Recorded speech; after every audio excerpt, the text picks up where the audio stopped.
Umuririmbyi w'umunya-Nigeria David Ikubo uzwi nka Rema, umwe mu bahanzi bakomeye muri Afurika ndetse no ku isi muri iki gihe, ategerejwe i Kigali mu gitaramo kizaherekeza umuhango wo kwita izina abana b'ingagi, mu gikorwa kizagaragaza ko uyu muhango umaze kurenga imbibi zo kwita amazina ingagi gusa, ahubwo ukaba urubuga ruhuza ubukerarugendo, umuco ndetse n'imyidagaduro by'u Rwanda.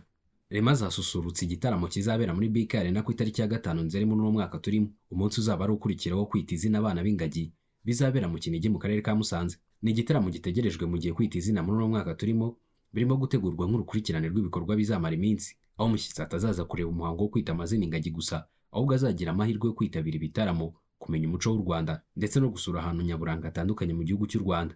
Mu itangazo rigenewe abanyamakuru kuri uyu wa gatanu ku itariki ya 21 Kanama muri uno mwaka turimo, bavugamo ko Rema azahurira ku rubyiniro n'abahanzi bo mu Rwanda barimo Kivumbi King ndetse n'abo mu bihugu byo mu karere, ariko urutonde rurambuye ruzatangazwa mu minsi iri imbere.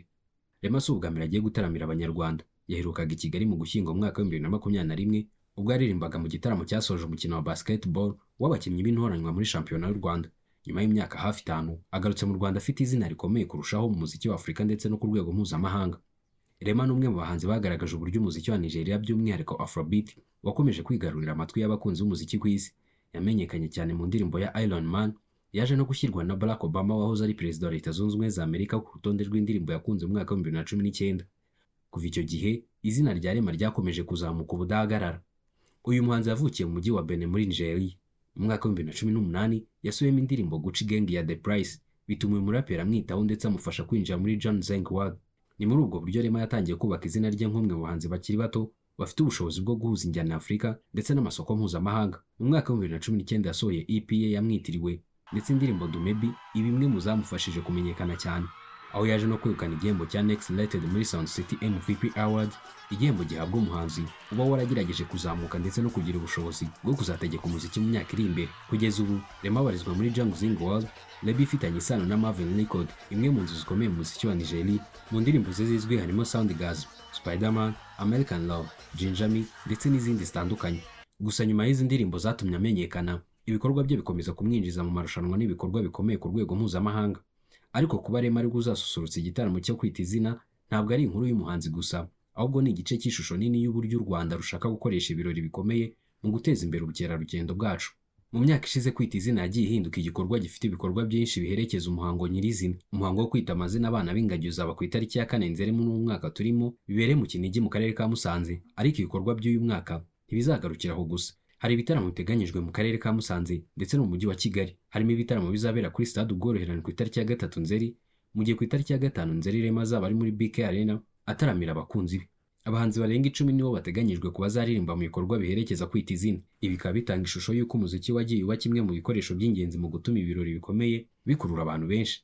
Ibi bituma kwita izina bitagaragara gusa nk'umuhango w'umunsi umwe, ahubwo bikaba urugendo rw'ibikorwa bitandukanye umuntu ashobora kwitabira mu gihe ari mu Rwanda. Imibare y'ubukerarugendo mu Rwanda igaragaza ko uru rwego rufite uruhare runini mu bukungu bw'igihugu, aho bagaragaza ko mu mwaka wa 2025 ubukerarugendo bwinjirije u Rwanda agera kuri miliyoni 685 z'amadolari, bivuye kuri miliyoni 647 z'amadolari mu mwaka wa 2024. Muri uwo mwaka kandi u Rwanda rwakiriye ba mukerarugendo bagera kuri miliyoni 1.400,000, umubare wiyongeyeho 9% ugereranije n'umwaka wabanje. Aha ni ibikorwa byo kwita izina bifitiye akamaro karenze umuhango wabyo nyirizina. Igitekerezo si uko umushyitsi aza mu Rwanda kureba ingagi gusa, akamara umunsi umwe cyangwa ibiri agahita asubira iwabo, ahubwo ni ugushaka ko urugendo rwe rwaguka. Ashobora gutaramira i Musanze ku bikorwa byo kwidagadura, akaza i Kigali mu bindi bitaramo n'ibikorwa by'umuco, akanasura ahantu nyaburanga hatandukanye, akamenya amateka n'umuco w'u Rwanda ndetse akitabira ibindi bikorwa biri mu gihugu. Uyu munsi abantu benshi bajya mu bihugu bitandukanye kubera ibitaramo by'abahanzi bakomeye. Hari abashobora gufata urugendo bagana mu bihugu runaka kubera ko umuhanzi bakunda agiye kuhataramira. Ariko nanone igitaramo gishobora kuba umuryango winjiza umushyitsi mu bindi bikorwa by'igihugu yagiyemo. Ni muri ubwo buryo umuziki ushobora kuba ikiraro hagati y'imyidagaduro ndetse n'ubukerarugendo. Kuba ba nyiri ibikorwa by'ubukerarugendo, ibi bisobanuye ko abantu benshi bashobora kugura serivisi mutanga. Ku bahanzi nyarwanda ni urubuga rwo kwerekana impano zabo imbere y'abashyitsi baturutse mu bihugu bitandukanye.